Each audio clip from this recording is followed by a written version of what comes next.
అమ్మా, నేను 200 కథలు చదివాను, ఓ 4000 డైలాగులు చెప్పాను, పనికి మాలిన పాటలు పాడాను.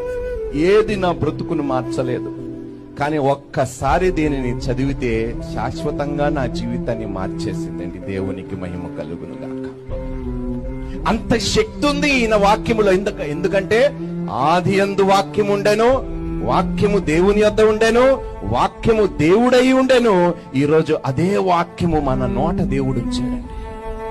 అది పలకమంటున్నాడు దేవుడు.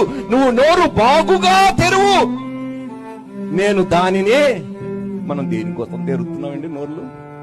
పనికి మాలిన పనుల కోసం, పనికి మాలిన మాటల కోసం.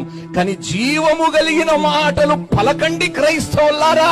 నువ్వు పలికితే చీకటిలో ఉన్నవాడు బ్రతుకు బాగుపడతాదన్నా కూడా నోరు మెదపకుండా మనం బ్రతుకుతున్నామే.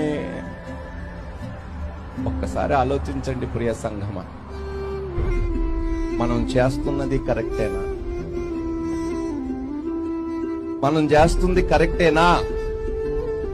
మౌనంగా ఉండటం వలన క్రైస్తవ్యానికి లాభమా నష్టమా?